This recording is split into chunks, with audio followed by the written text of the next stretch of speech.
Hello, I'm Dylan. And I'm Kiyan. And this is Trust Your Doctor, that podcast where we give everybody a really edgy backstory, because this week we watched Fragments. Written by Chris Chibnall.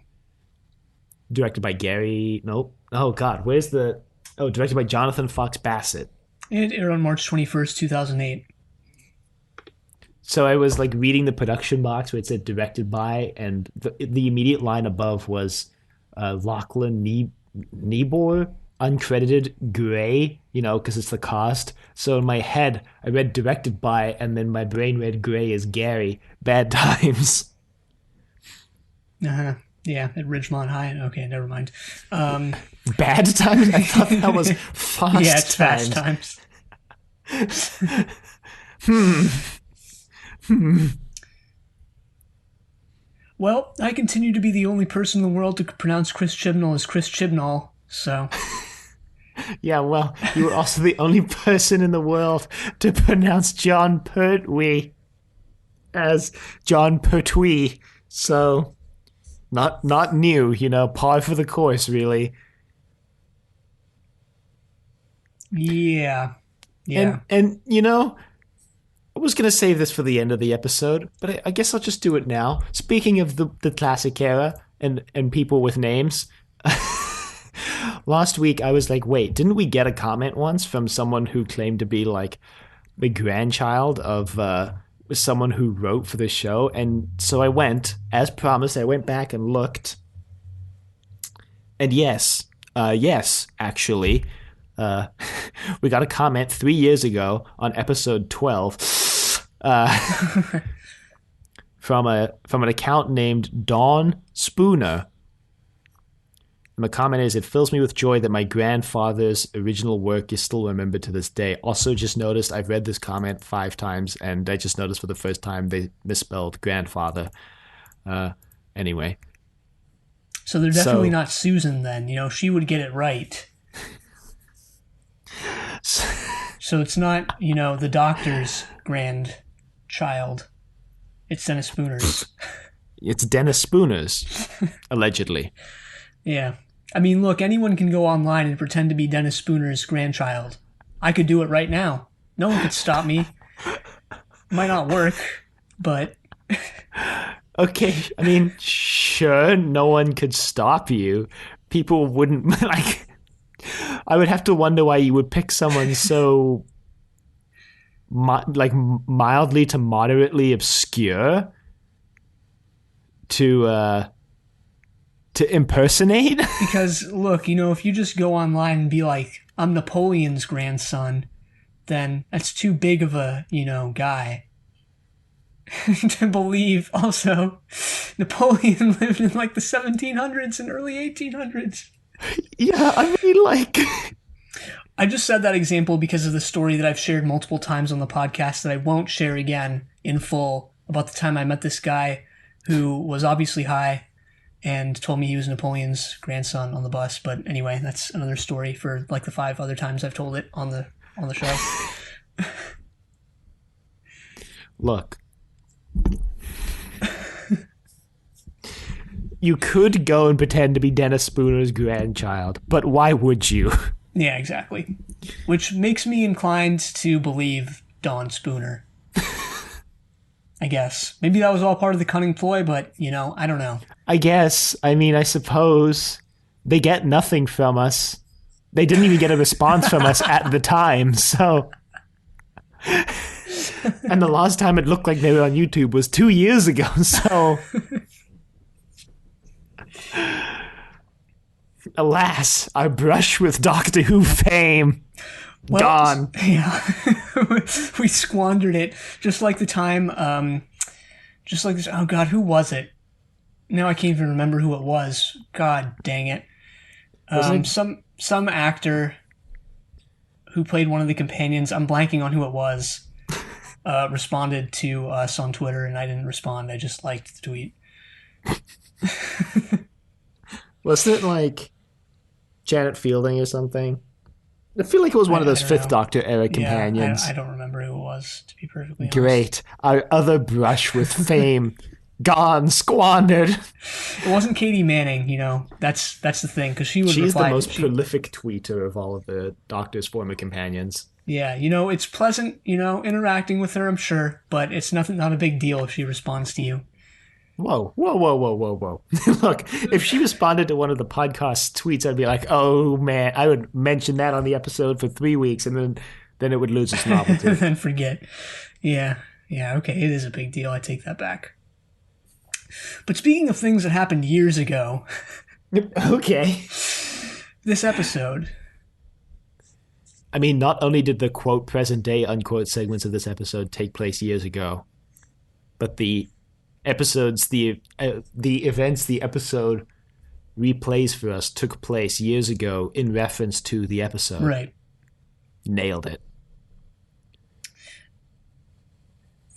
So basically, Torchwood gets an alert of an unidentified life form, and for the first time, and probably the only time in Torchwood's history, the entirety of the team enters the building together. Except Gwen, because she's busy committing sloth for once, like explicitly and blatantly. That's true. Actually, they're like, "Where's Gwen?" you don't cut right away when they say that, but like it's in such close proximity that it's like it's still funny where you cut to Gwen like it's not, she slept in, her alarm goes off, and she's like, oh shoot. So my first note in my notes is brace yourself for the censor, and then Torchwood died, except Jack, and who knows what state Owen's gonna be in, because what happens is they go into the building, turns out there's not aliens in the building, just bombs. No, Imagine if this was like the series finale of Torchwood and every other episode after this just took place like in the span of time between Adrift and this episode. Or if it just ended that way. Like imagine this being like a post-credits sequence for the final episode. Where like they save the day, everyone's fine, everyone gets their happy ending, and then they get a call to some abandoned building filled with bombs and they all die. And that's how it ends. For some reason that reminds me of, I don't know if you ever watched The Other Guys. No, I don't even know what that is, actually. So it was a movie with Will Ferrell and Mark Wahlberg.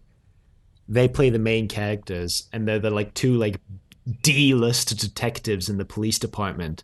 And Dwayne "The Rock" Johnson and shoot, who's the other guy? There were two guys that play like the hip, cool cops. Uh-huh. And and what happens is the hip, cool cops are chasing down a suspect, and the suspect, they get to the top of a building and the suspect's not there, and they see him like running along the ground. Oh, it's Dwayne "The Rock" Johnson and Samuel L. Jackson, I believe. Yeah. And so they're at the top of the building, and the suspect's running away, and they just go, aim for the bushes. They go, aim for the bushes, and they fist bump, and they jump off the building. And you think they're gonna like land in the bush and roll away and go chase the suspect, but they just die. They just jump off the building and die. Good. Yeah.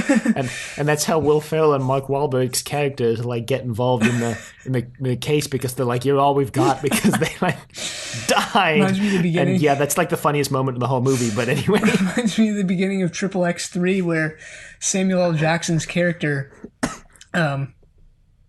just gets caught in like a meteor explosion. What was it? Yeah, it was like a meteor impact or something. No, it was a satellite, because the MacGuffin of the movie was a device that just hacks satellites. Right. Yeah, so it's Never explained how or why or who built it even. It just exists. It's also never explained how he survives that. Spoilers. Yeah, true. Especially since like it's not even... This is off topic, so we'll get back to the episode after this, but it's not even like a shot where you see the thing crash and explode, but you don't see Samuel L. Jackson's character. No, you see the explosion like start vaporizing the guy. Like He gets engulfed in the flames, yeah.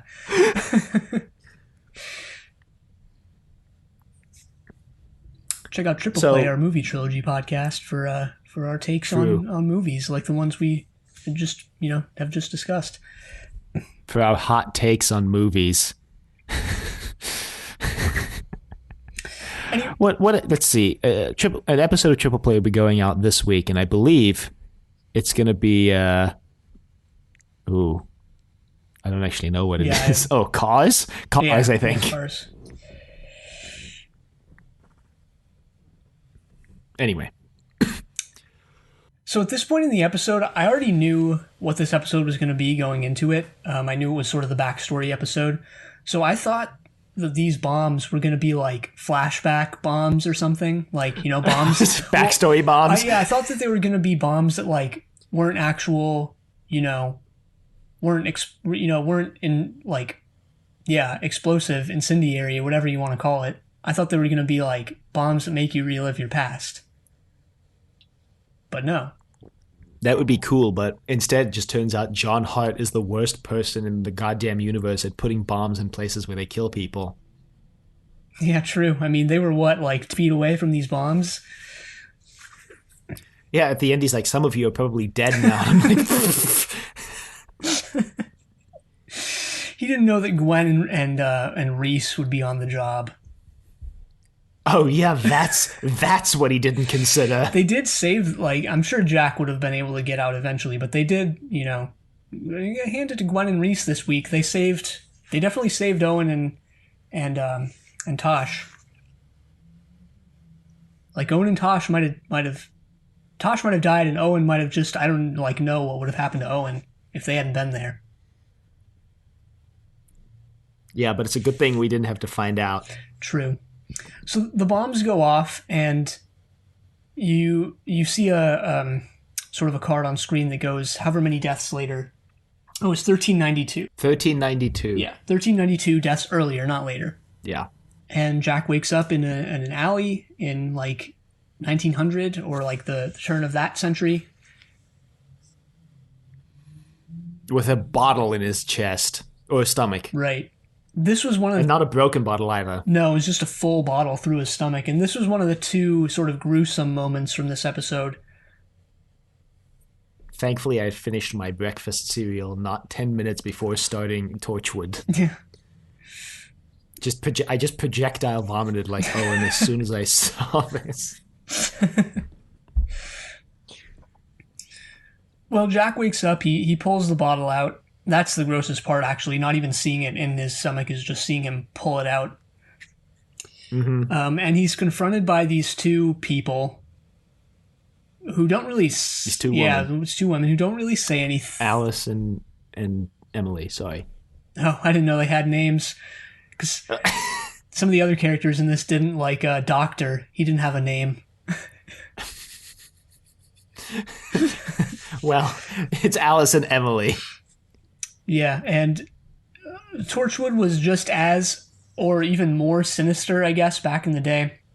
Because they take him in, and they just start torturing him. They blow his brains out. Yeah, electrocute him. They kill him a couple times. Yeah. What is it? Okay, Jack can clearly take damage still.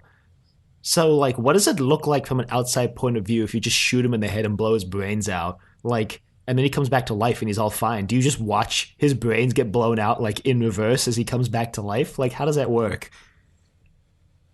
Who knows? Yeah, I mean, they never really show it. So. Probably because they themselves don't even know. Yeah, or don't have the budget to achieve what it would be or something like that, Mm-hmm. Which, that's the best part, that's the magic of TV. You don't really have to show these things. Well, that's like the magic of radio, more like. Where you don't have to show anything. I didn't realize that these 2 women were from Torchwood right away. Yeah, it's not obvious at first. Till you start seeing the T logo freaking everywhere. Mm-hmm. They give Jack a job. They find out that the reason that they confronted him was that he had let it slip that he was waiting for the doctor. Mm-hmm. Yeah, and that's why they brought him in. Eventually, Yeah, because they were set up to by Queen Victoria, which we saw that in Tooth and Claw. They were set up to hunt the Doctor, basically. yeah, yeah. Which was only like, what, probably 20, 25 years ago at this point in the timeline. Yeah. So that's sort of fresh on their minds. And, yeah, I guess that sort of changed when Jack took over, right? He's not out to hunt the Doctor. Yeah. But, yeah, Jack takes the job. He has nowhere else to go and nothing else to do. And he finds out a bit later that the Doctor is not going to be back for 100 years. So, yeah, because we meet the tarot card girl. She shows back up again from Kiss Kiss Bang Bang. No, it was from Dead Man Walking, I think it was. Wasn't it? The one. Oh, yeah. You're right, with the Weevils. Yeah. Or Dead Man Walking, I think. Yeah, we steal the glove from the Weevils. That one. And she reveals that the century will turn 2 more times before she sees him again. Oh, was it 2? So, wait, no, she doesn't mean that it's going to be 200 years. She means that the century will change. Right, yeah. So it's like 1895, and she sees him again in like 2008. So that's the century changes twice. Cryptic messaging.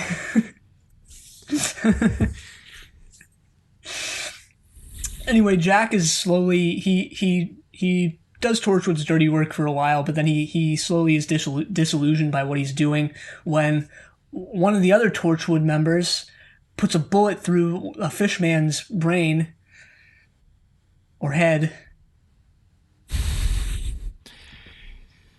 Yeah, so it's another fishman like Kiss Kiss Bang Bang.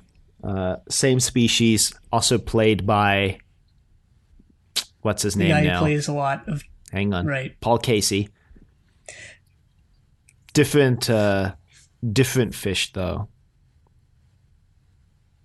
Right. So. They sort of imprison him in the Torchwood, holding cells or whatever. And Jack is like, oh, so what do you do now? You hold him until... And then as he's saying that, she just... I don't know who it is. I don't know the character's name, but she pulls out a gun and just shoots him. I think that was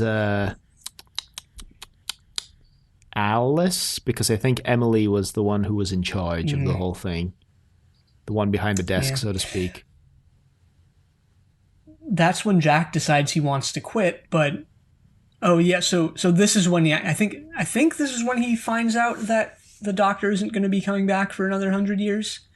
So he goes back to Torchwood and he accepts the money that he accepts his paycheck, I guess, that they were giving him. So, and 100 years pass, and it's Y2K all of a sudden, and Jack returns to the hub, where he finds all his companions dead. Not all of them. Well, right. Not all of them. There's one still alive. He killed the rest of them because the 21st century is when everything changes and Torchwood isn't ready. Well, so this guy has some sort of alien artifact in his hand. It looks like a pocket watch. And he has clearly seen something or received a vision of something.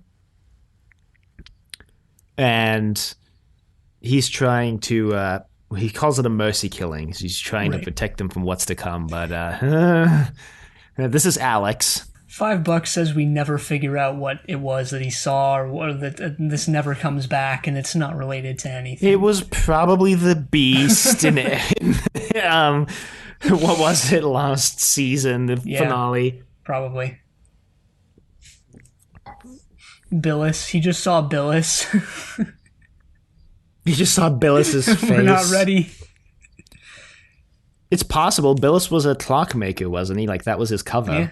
He saw like Wi-Fi enabled fridges, and he's like, "We're not ready."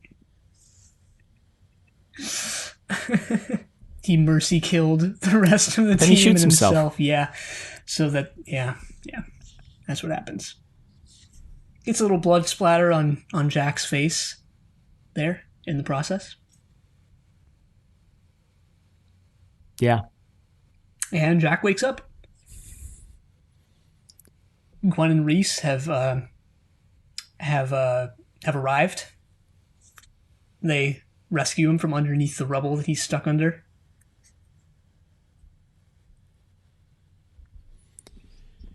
Yeah, and Reese doesn't believe that he's alive because Reese had took his pulse, and Reese was like, I took his pulse, he was dead. There was no pulse. And Gwen's like, I don't have time for this, Reese. I don't have time to explain. They still have 3 other people to save, including Toshiko, who is in an even worse situation than Jack. She's probably worse off than any of them. She looks like she's about to be fully crushed. Well, she also, like, when they move any of the concrete, it just crushes her even more. So we go back now 4 years, I believe it was. 5 years. No, 5 years. It's 5 years for Tosh, 4 years for Owen, and 16 months for Ianto. Yeah. Or 21 months for Ianto. 21 months for Ianto, sorry. So Tosh is just living her boring normal life at the Ministry of Defense, as we learned way back at the beginning of Torchwood. And she's overworking herself, as she always does. She's the last one to leave, but she has a reason. And it's that sweet overtime. It's yeah, I mean, it's taxpayer dollars, right? Getting that overtime on taxpayer dollars, that's the way we do it. That's what we call smart business, all right? Out of the deal, more like steal. Out of the steal, I guess.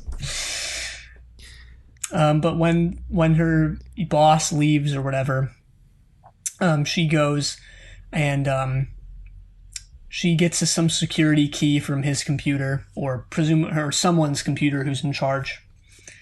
And she goes down into an area where she's not supposed to be. Yeah, some sort of like secret vault where they store all the secret things, the secret schematics. Right. She takes some blueprints, and she manages to smuggle them back to her place. Past the kind old guard who I guess just hits on her every time she comes through. It's just like committing sexual harassment in the workplace. Look, I said kind as a like the juxtaposition between that and the committing sexual harassment was supposed to be funny. Because he's not actually kind, you're right. I mean, he's not. Like, that's the... Explaining the joke makes it funnier, I guess. True enough. Just like how explaining the episode makes it... oh, God. Less comprehensible. Less comprehensible is the answer. Like explaining a Sapphire and Steel episode or something. I feel like our episode on Ghostlight was like... I feel like if you listened to our episode on Ghostlight, you would get even less of an impression about what the hell Ghostlight's about than any other possible medium through which you consume Ghostlight. Well, anyway, she opens up these blueprints, and at first it looked like some sort of, I don't know, satellite or something. Right, it's some sort of circular, like, dish thing. Yeah. What I thought. Turns out it's not that at all. It's more, it's a sonic modulator, which... Have we seen a sonic modulator before? It sounded familiar to me. No, I don't think so. I mean, we've seen the sonic screwdriver, obviously, the sonic lance, a few other sonic... The sonic trowel. Yeah, a few other sonic things, but I'm not sure if we've seen the sonic modulator. I don't think so. Well, we have now. Yeah. So she brings it to some sort of back alley, and we find out that in sort of an edgy twist, her mother had been taken captive by, I guess, people who wanted defense Department of Defense secrets. They wanted a sonic modulator for God knows what purpose. Right. And then, Tosh is like, all right, I did what you asked. Like, let me go now. And like, that's the first rule of being like in a gang and extorting people for money is that you never let them go once you've extorted them for money or technology. Right. Because they activate the sonic modulator, causing immense pain to Tosh and her mom until Unit busts in. Right. And, you sort of see the dark side of Unit that had probably always been lurking there, but we never saw. We were just there for like the happy fun times with Benson and Yates out in the field and stuff, but like the happy fun times with Benson and Yates, flashbacks to when Yates sells the team out. Yeah, maybe Yates had the right idea, like Unit isn't a benevolent organization as the new series has shown us, and as this episode now is about to show us. Yeah, I mean, maybe.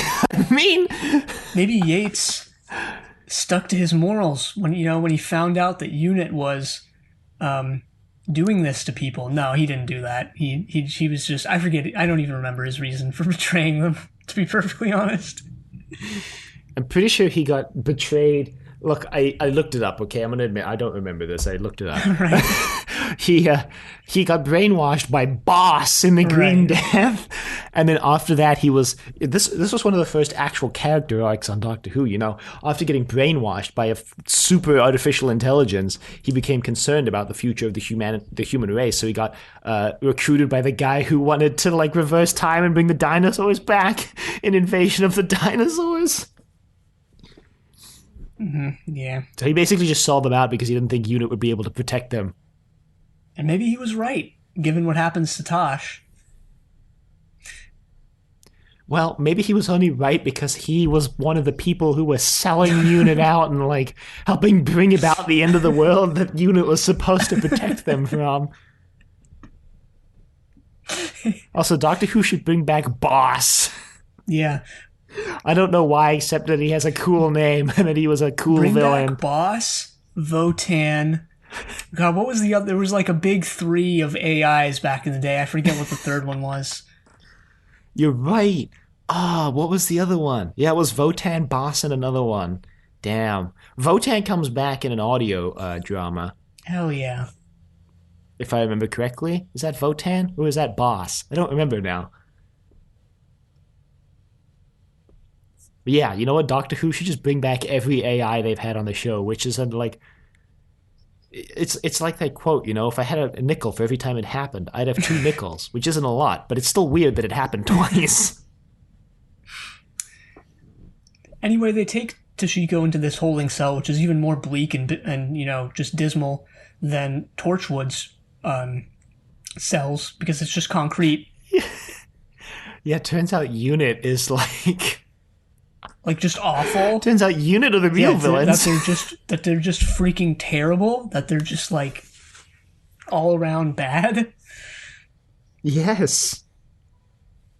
That's something that I like, though, that modern Doctor Who sometimes does. Not usually, but like it'll take something from the classic series and be like, well, what if we like actually did this, Like, what if we didn't like half-ass this like the classic show often did, with making time travel a big part of the show, during the Stephen Moffat era, was kind of the same deal, where it had always been in the show, but it was never really fully explored until Moffat like plunged those depths and then just went crazy with it, eventually.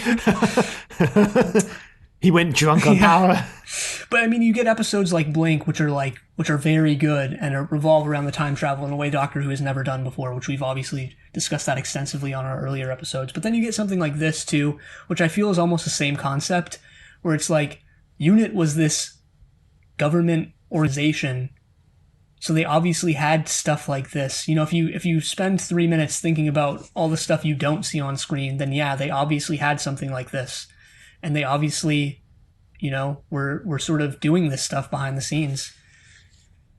And the classic show never did that, or they never depicted that. They just depicted, again, yeah, just the out in the field, like Benton and Yates, like, yeah, and the Brig being kind of a buffoon sometimes, lovable, and coming through when he needed to, and retiring and becoming a gardener.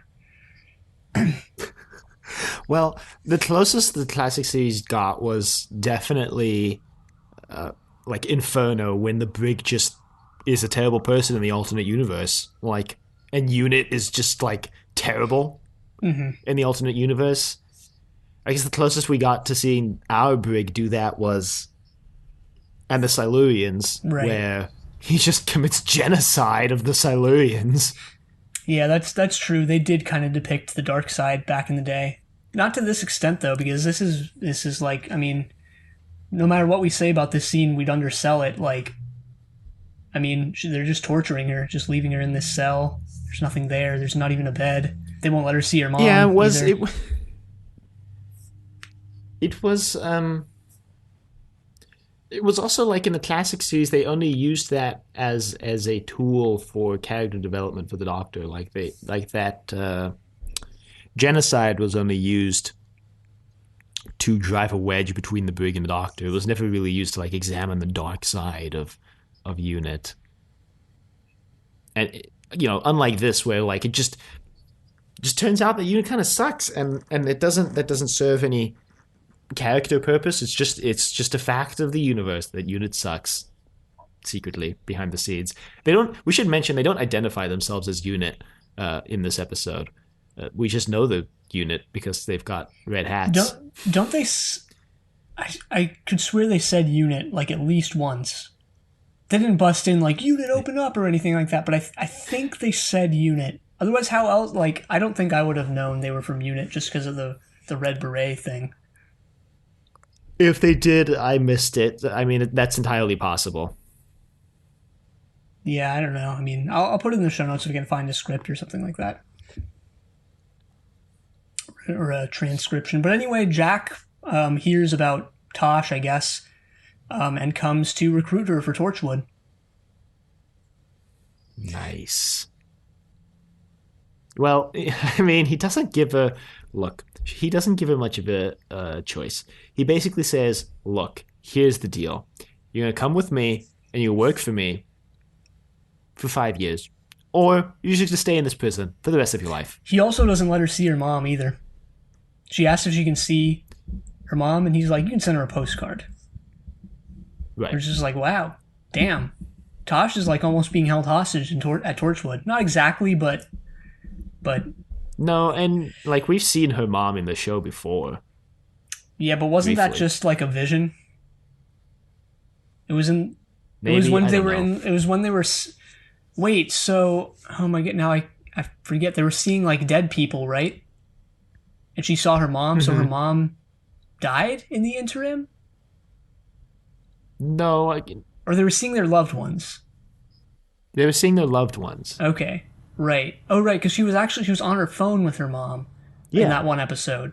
In Yeah. in that episode, I think that was that episode. Or So the one before. she can clearly contact her mom now. Yeah. I guess. Okay, good.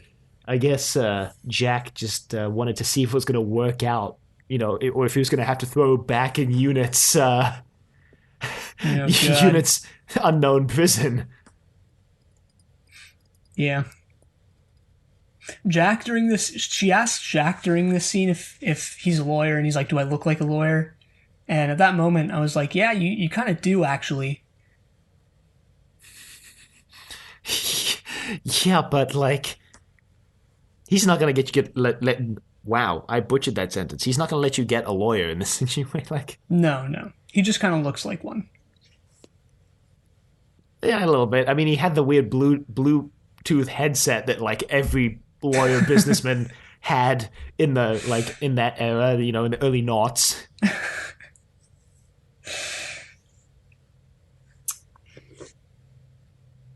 Well, that's it for Tosh. They gave her a very edgy backstory. Yeah, she's not the only one.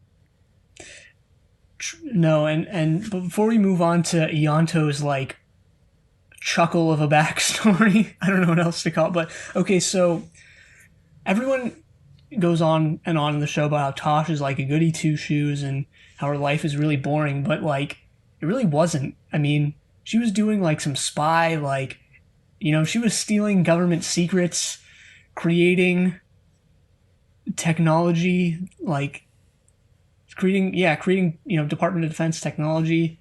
Mm-hmm. Just like, dang, she had more going on than Owen, like a lot more. And he gives her crap for like having this sort of boring, I don't know, outlook on life and life itself. But Owen had more to lose because next up is not Owen. Actually, it's Ianto. Yeah. But that's perfect because Ianto is like such a disappointment that it just fits, where you hype up like next it's gonna be not Owen but Ianto. So Ianto's backstory starts and he helps Jack take out a weevil, and you can really like this scene is so pathetic. You can tell exactly what's going on. He's like you can tell that he really, really wants Jack to inquire about where he's from, how he knows what the weevils are, how he has the skills to take them down, and he just doesn't. Yeah, Jack's just like, whatever. And you can see the disappointment on Ianto's face. This is 21 months ago, by the way, like we mentioned before. And we should mention that Ianto, like the rest of them, is trapped under rubble. Yeah. So Ianto, the next day in the flashback, Ianto shows up with coffee outside of Torchwood, and Jack's like, leave me alone, Ianto. Ianto's like, please, I need a job. And Jack's like, look, I know you used to work for Torchwood 1, but no, I don't need anyone else. Right, and it's even funnier than that because doesn't Ianto say something along the lines of like, I'm sure you want to know who I am, and then he just like he gives him his entire like life story. I already know who you are. Yeah, and Ianto's like, huh, you looked up on me, and Jack's like, yeah, well, you knew what weevils were. So Ianto wants a job, but Jack doesn't want to give it to him. And, Ianto, freaking obsequious kiss up that he always has been, is like, nice coat.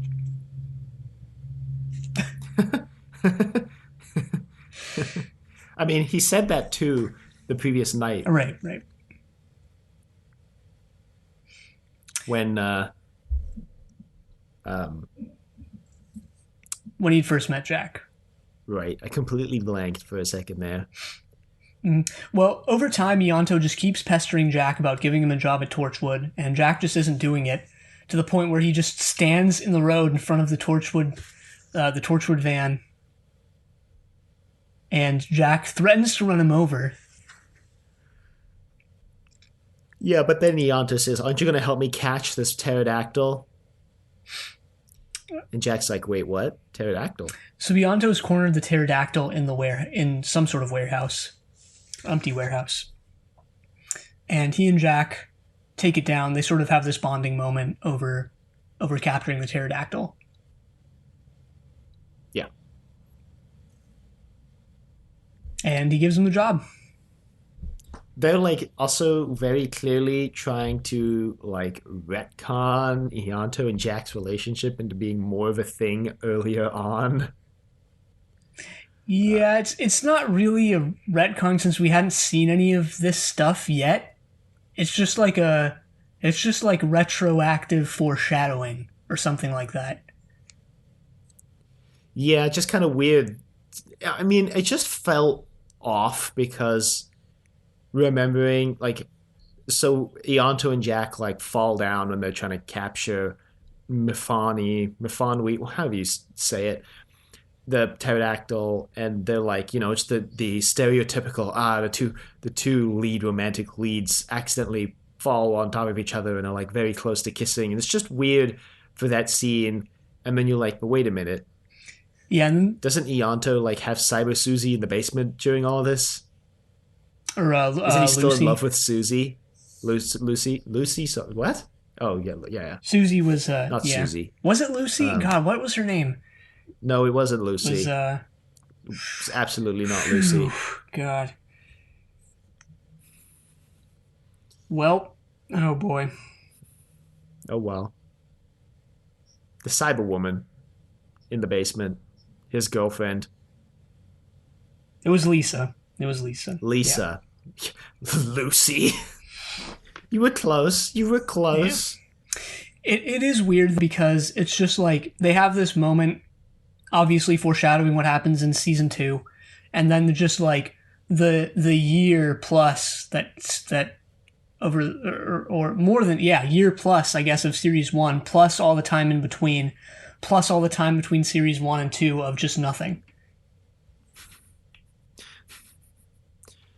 I mean, they were kind of building to it at the end of season 1, I think, if I remember correctly. Oh, were they? Yeah, I They were don't kind of remember. flirting with each other, if I remember correctly. Yeah, pretty sure. I'm about 90% sure. All right, 85% sure. Well, all the edginess that Ianto's story lacked, obviously was funneled, channeled, you might say, into what we get next with Owen. Yeah, so Owen is currently beneath a pane of glass that is dangerously close to falling out of the ceiling, impaling Owen, and leaving him in God knows what state. Because remember, he can't die. But he can't So, heal his wounds either. right. We don't find out how his movement is like connected to the glass falling, but it's done well on screen, I think, where it's like he moves and the glass kind of, shakes a little bit. So you can tell that like he can't just dart out of there or anything. Yeah. But God, Owen's backstory, jeez. So we flash back. Okay, anyway. We flash back. And we see Owen with his fiancée, we find out.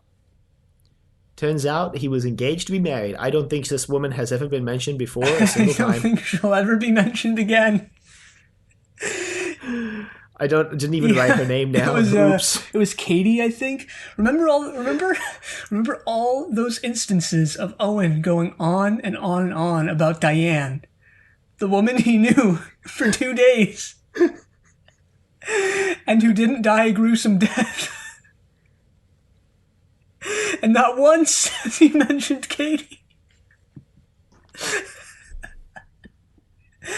All right, look, to be fair, it's been 3 years. Maybe he moved on. And did he move on from Diane after a year? He seems to have. He seems to have. Mentioned it in the day in the death. He mentioned her. I think by name. But if he didn't mention her by name, then it could very easily just be a reference to Sure. Katie. All right. Why not? But this is so weird too because this is Owen as we've never seen him before. Maybe it's Katie's death that just drove him off the deep end, but he actually seems like a pretty down to earth and swell dude. Right.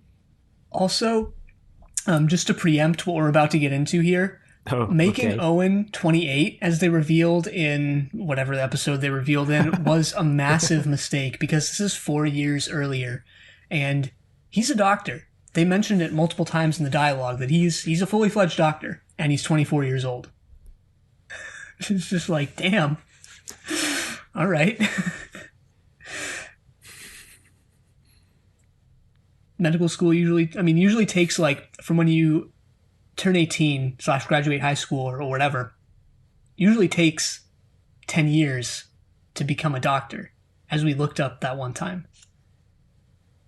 And Owen did it in like about half that or less.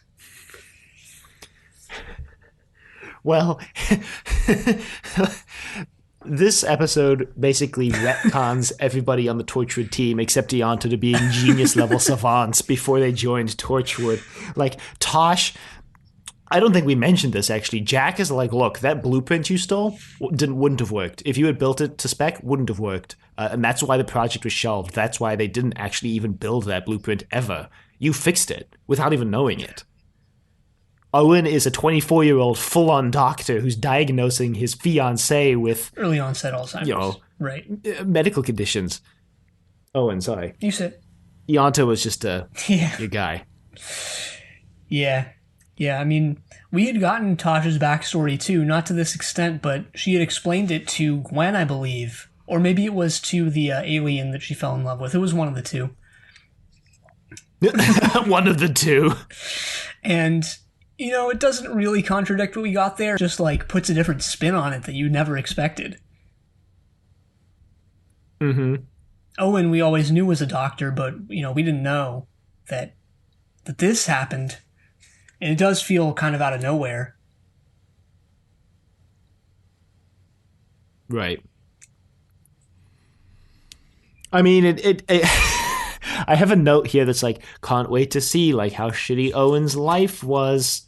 And then I was like, shoot. Like when it's revealed that his fiancée is losing her memory and doesn't even remember like who Owen is, I was like, man, now I feel bad. Yeah, well this is weird too. I mean, before we haven't really even gotten into it, but like, because there was, what episode was it? I think it was Adam, where Owen, he gives like a short, one sentence like summary of his backstory, which is that like his mom never loved him or something. And I thought for sure that we were going to deal with that here, but no, we just get this random thing with Katie. I don't think it's not random. I don't think it's random. I mean, because it would have been weird to deal with his mom, because these are not the stories of like how these people became who they are. It's the story of how they got brought I guess, into Torchwood. But I mean, you know, maybe they could have tied it in somehow.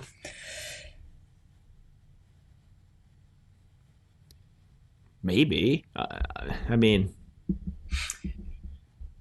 maybe. Yeah, I don't know. I don't know either. Yeah. I'm fine with it. I mean, I don't think it's weird. Anyway, Katie has early onset Alzheimer's, the earliest known case of it ever. Which is why Owen is a little suspicious of the whole thing.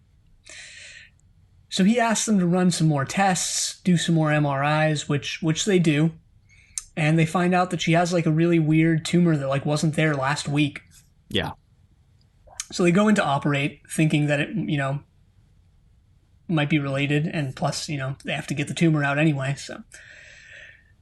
They go in to operate. Owen is very distraught, very distressed. And then Jack shows up. Mm-hmm. Tells him that they're all dead, or rather shows him, because he brings him into the operating room and all the doctors are dead. And there's like a starfish-shaped alien parasite on Katie's brain.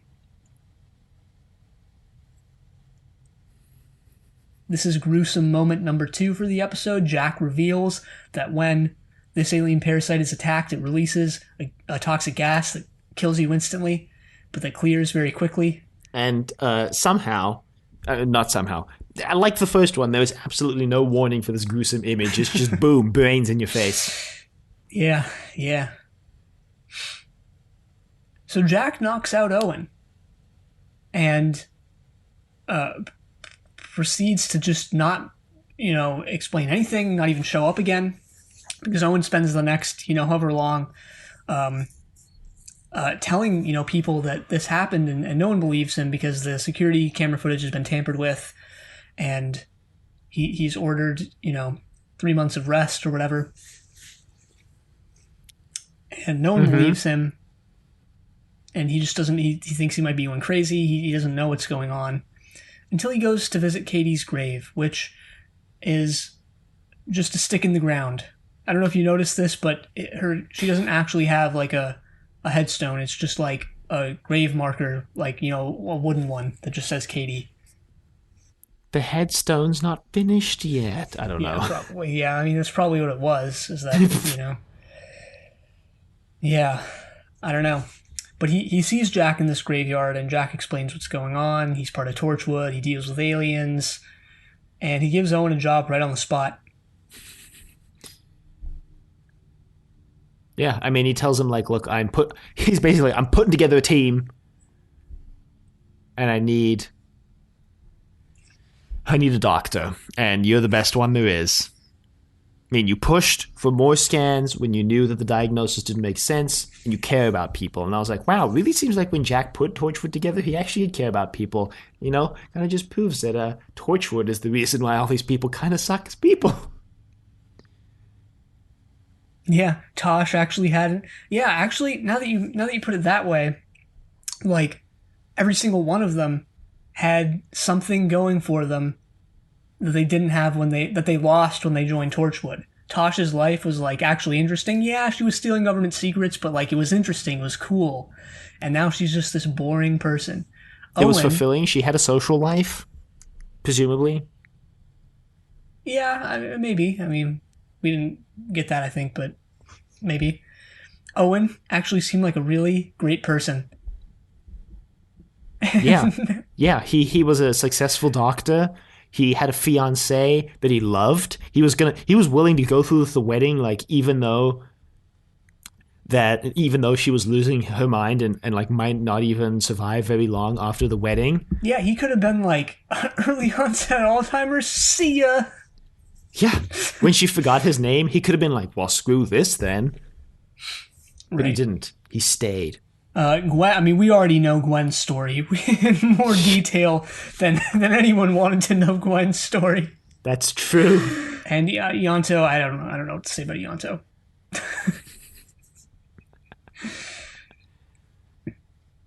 Yeah, Ianto, as always, the big fat unknown. Not actually, whatever.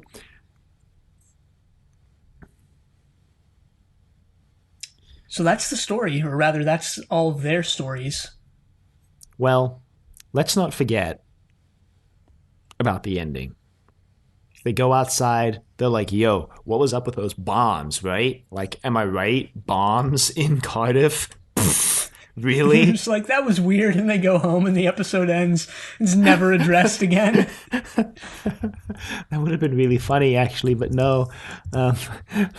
No, what actually happens is that Jack gets a holographic message from none other than John Hart, and he's like, what up? I bet some of you are dead now. Not you, Jack, because you can't die, but I bet some of you are dead. Also, by the way, Jack, here's your brother. Yeah, and he the John Hart hologram, projects another hologram. And it's Gray. It's Jack's brother, Gray. Yeah. Just as a boy, it's the young boy from Adam. He's like, I don't understand. Turns out the reason why Jack couldn't find him is because John kidnapped him at that moment in the past, thereby creating a time loop where the only reason why John was able to leverage the disappearance of Jack's younger brother is because he himself was the one who caused the disappearance.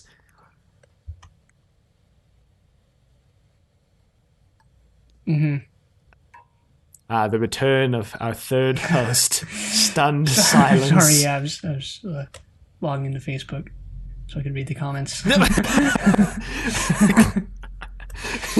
Logging into Facebook while we record the podcast.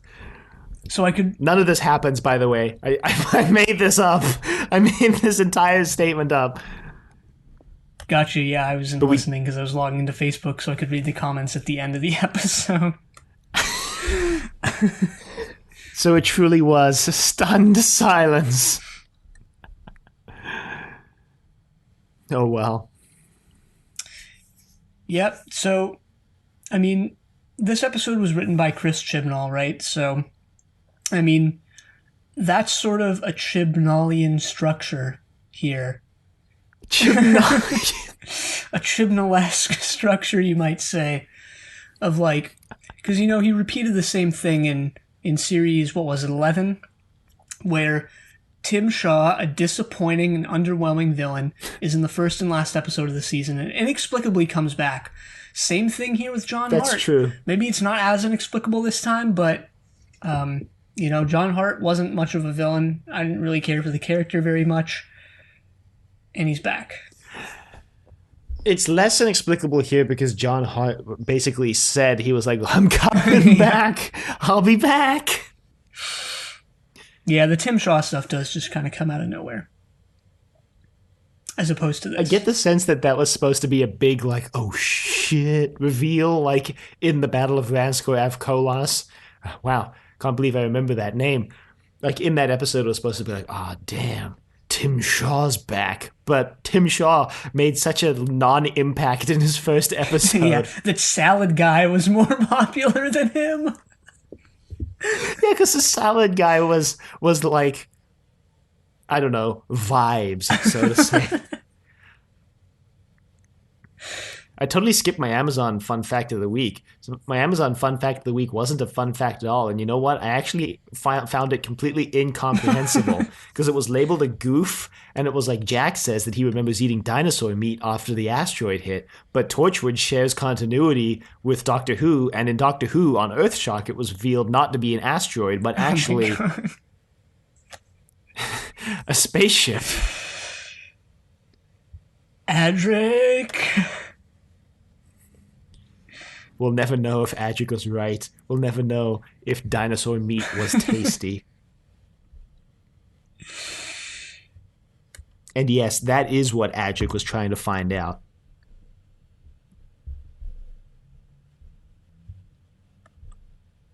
Well, I actually don't have much to say about this episode.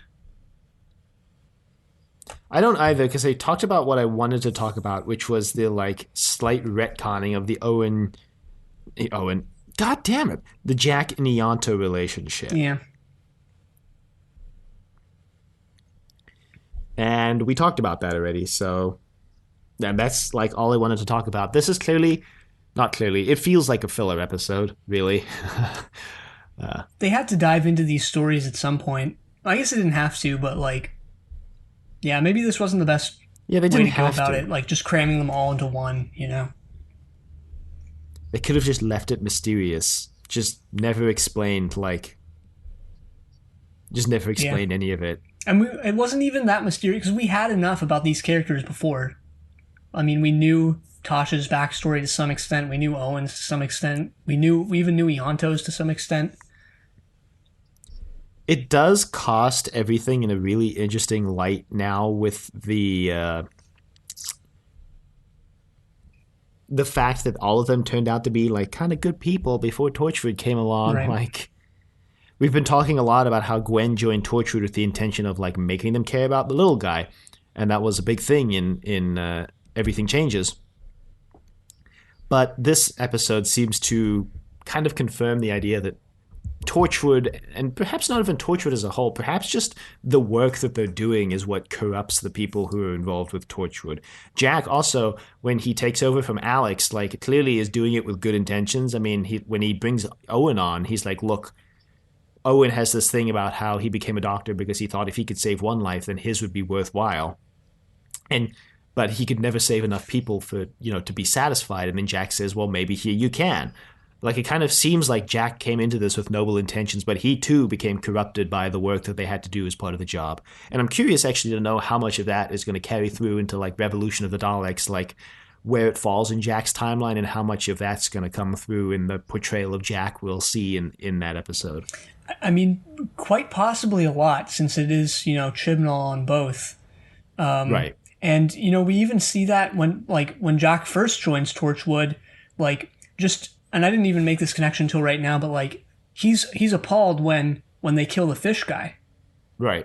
And that's like not the Jack that we've come to know over these 2 seasons.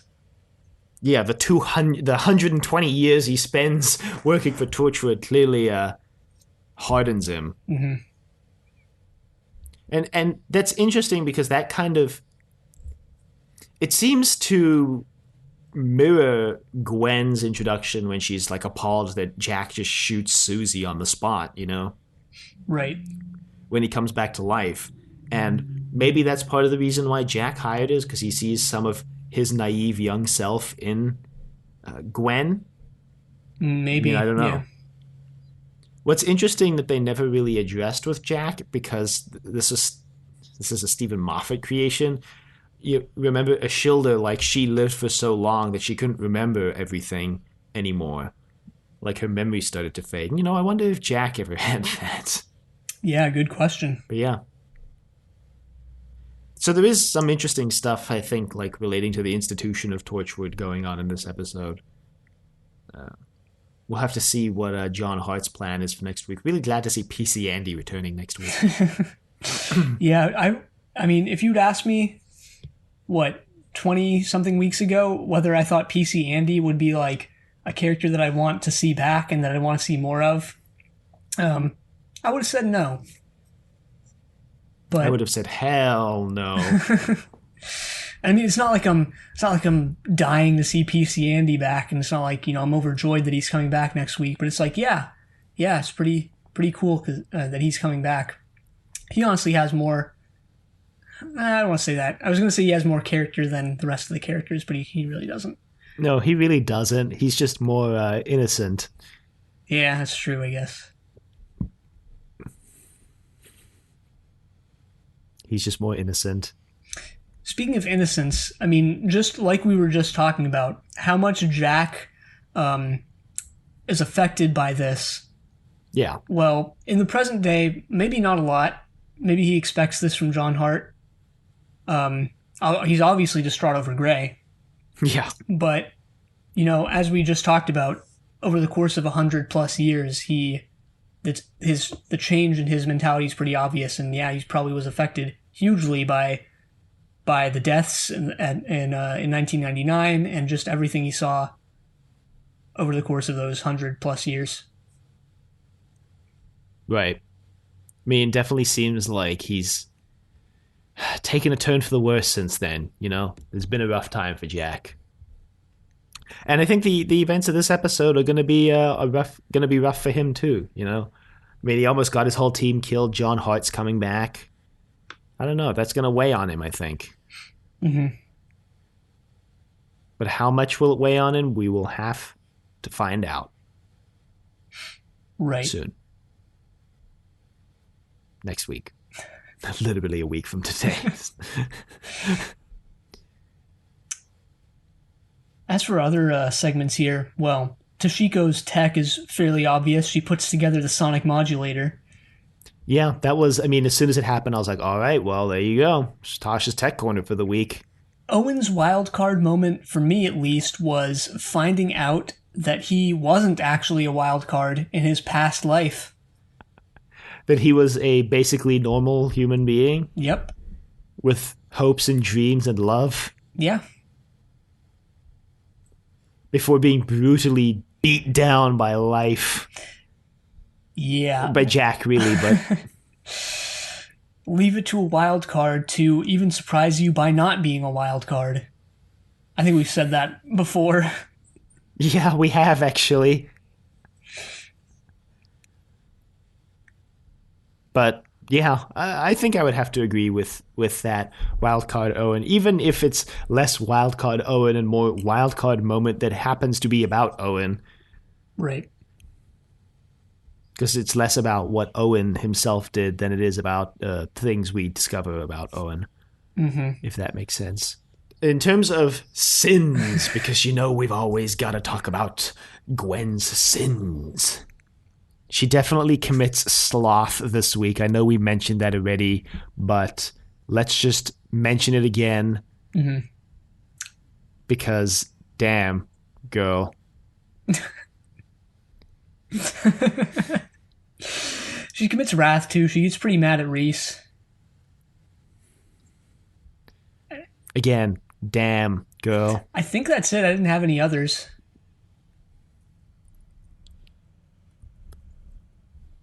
Yeah, I think that was it, because she really doesn't factor into the episode much besides that. No. Ignore Ianto. Well, we couldn't because we got his whole backstory. Dang it. And we already talked about the whole thing, so damn. And that's those are those segments out of the way. Yeah, this episode didn't really have too interesting or consequential of a supporting cast. I don't know how many you looked up, but I only looked up Katie and the Doctor because they were the only ones who really had something to them, I thought. Well, thank God you looked up two people completely different from the three I looked up, because I looked up Alice and Emily and Alex. I looked up the Torchwood gang. Yeah, that's true. I could have looked. I didn't even think to look up them, but yeah. Well, why don't you take it away? All right, so I got Amy Manson playing Alice Guppy. Yes, that's the name that IMDb credits her as, Alice Guppy. I don't know if that was actually her name in the episode. She was in T2 Trainspotting, a TV show called Atlantis, Ms. Marple, Casualty, Doctors, The Bill. She played Merida in the Once Upon a Time TV show. You know, Merida, from Brave, the Pixar film. The Scottish princess. So she's had quite a successful career, I suppose, since Torchwood, at least in the television sphere. Huh.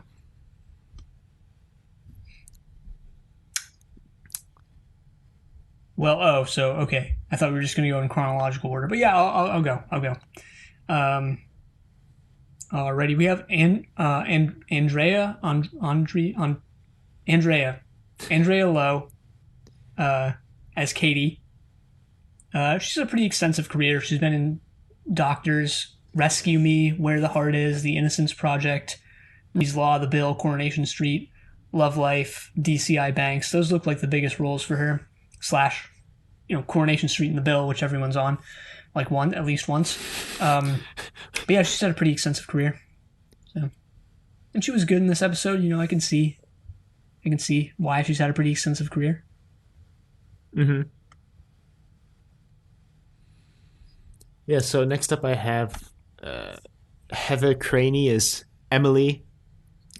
She was in Doctors, EastEnders, The Bill, like everyone, and Holby City, and then a couple other TV shows I didn't recognize, but mostly those big British ones are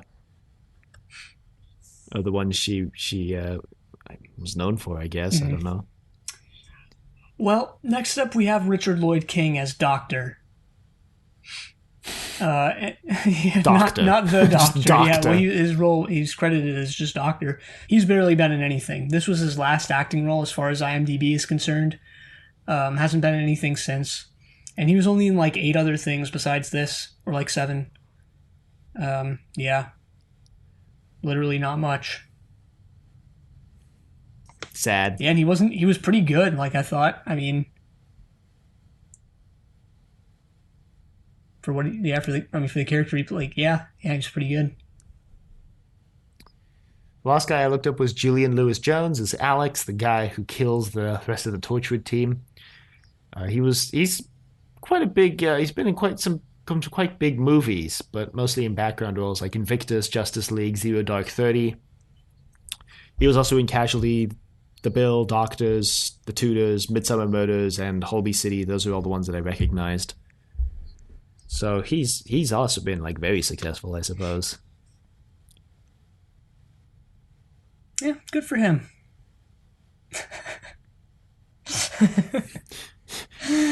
Yeah. Yeah, I guess.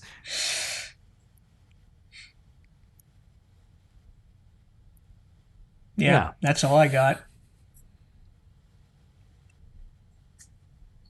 Yeah, those are all the actors and actresses I have, but I do have an email to read if we're moving on to that segment of the show. Yeah, why not? I say as we've exhausted every other thing to talk about. Yeah, we say why not as if we have anything else to do. Okay, this is from Steven. Fragments. Hey guys. Kiyan's suggestion that we need more novelizations got me thinking. We need more novelizations of the massacre. Just more versions of the story to subjects trust your doctor to. Also, I've been thinking of your recent pondering of how long Trust Your Doctor may last. I think you should try to make the podcast last as long or as longer than Classic Who, 26 years. So bring Trust Your Doctor to 2040, which coincidentally is when the Purge election year took place. Cheers, Stephen. You can't... Stephen, you can't just end an email with when the Purge election year took place, followed immediately by Cheers. Why not? Yeah, good point. Why not?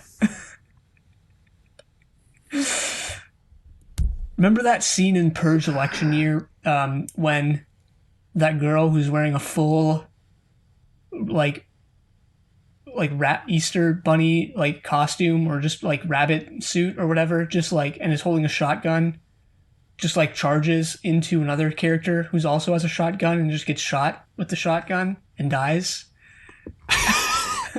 Vaguely, I do remember what you're talking about.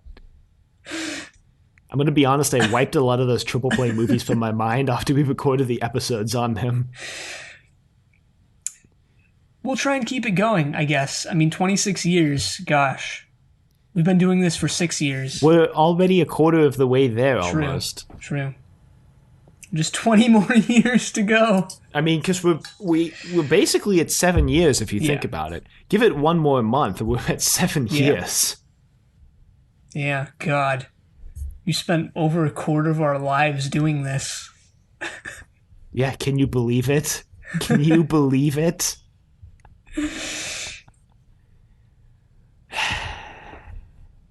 I don't think I've dedicated a quarter of my life to anything else in my life. No, I definitely have not.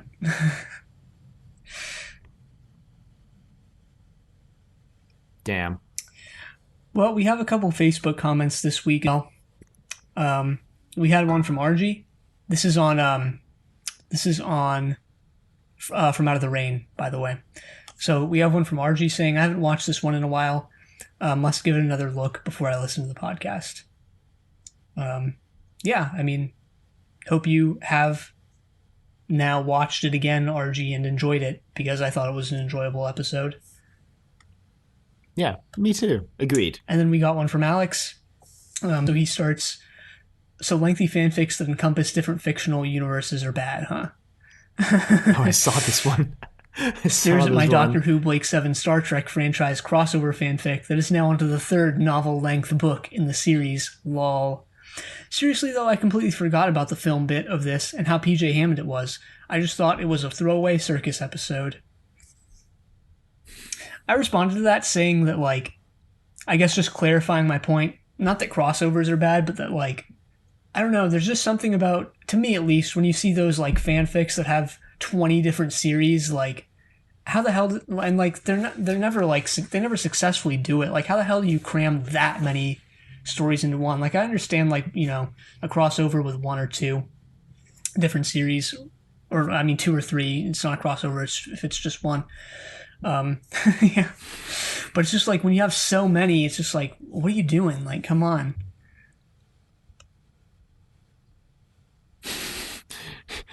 What are you doing, man? That's my take on it, at least. I don't know. Yeah, you know, there's a limit. There's a limit. Everything in moderation. Yeah, everything in moderation. And yeah, that's all the Facebook comments we had. Nice. Well, you know, to Steven's point of keeping this going for 26 years, I think it's about time to announce that we're canceling the podcast and moving to a text-only format. Yeah, we sign up for our email list. We'll be emailing out every week. We'll still be recording, but instead of releasing audio episodes, we're going to email transcripts of the episode out every week. No, we're not doing that, but we are dabbling in text. Right. We're going to be I guess it's really an experiment, but if it goes well, we'll probably become a permanent thing. But we are expanding our website. I think we both wanted to make the website more of a thing that's related to the podcast, you know, flesh it out a little bit. And to that end, we've decided to start a blog. Right. It's going to be weekly, like the podcast. That's the plan for now. And we'll just be using it to write various articles, blog posts. Obviously, they're all blog posts, but like just stuff, I guess, that we found interesting and maybe couldn't fit into our discussion. It's also going to encompass all of our other podcasts, Zenith, the Blake 7 podcast, Triple Play Movie Trilogy podcast, and Inevitable, a classic sci-fi podcast. Check all those out. They're great. Just kidding. They're not. But yeah, I mean, we'll just be, putting stuff on there, I guess. Our first one is going to be on predictions about Revolution of the Daleks. Right. So the plan is, I think we're going to try and release these every Friday ish. And Friday's not a set date. That's just the date we're shooting for. And the first 2 or 3, I think, are going to be joint blog posts that both Kiyan and I contribute to. But then probably after that, moving forward, they'll be individually written either by myself or Kiyan. And like Kiyan said, encompassing basically all of our podcasts.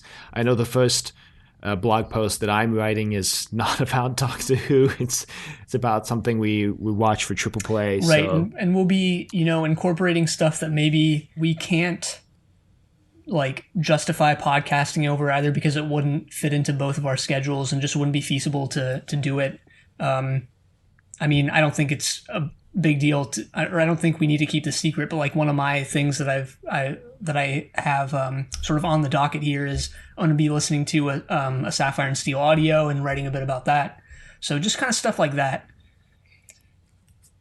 Yeah, and for example, I found the Prisoner video. I found an image of the Prisoner video game, like a disc image of that, and we couldn't really justify fitting that into the next season of Inevitable. So I've got a post that's going to be coming up some point, probably in January, about that video game and how it relates to the show since we've just watched it. So it's going to be fun things like that. It'll be kind of low key, but it'll be a good time, I think. Yeah.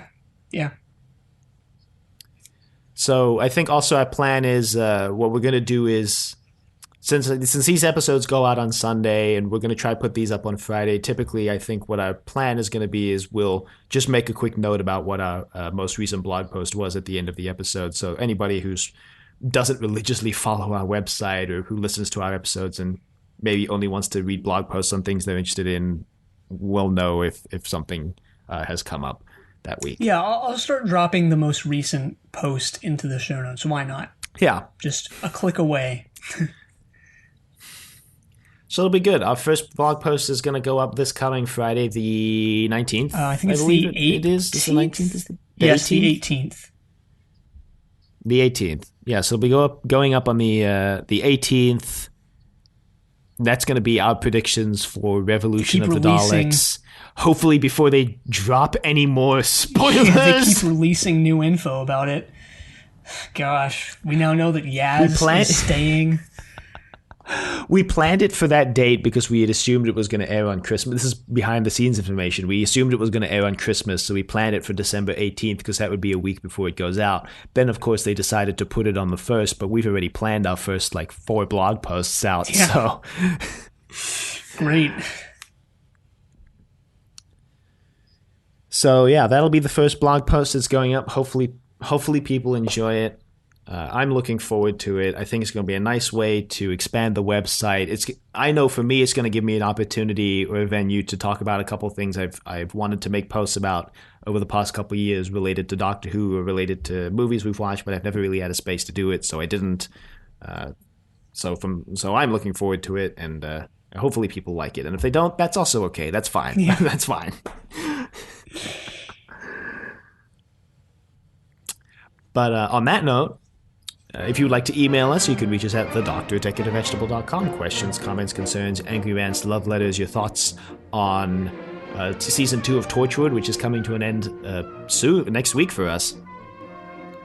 You can find us on Apple Podcasts, Google Play, Spotify, pretty much anywhere at Trust Your Doctor. Be sure to leave a rating if you like the show. And also just to mention, the current plan for Revolution of the Daleks, since we're on that topic, is to record an episode basically like the day after it airs and release it as soon as possible. I think since January 1st is a Friday, we're still working out the exact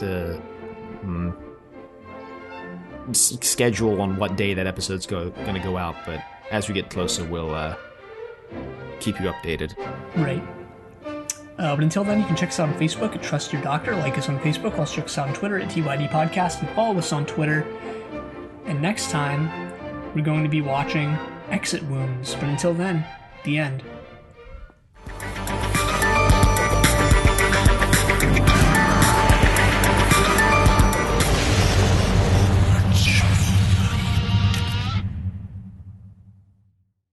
I do like how the picture they chose for this episode for Wikipedia spoils the twist ending.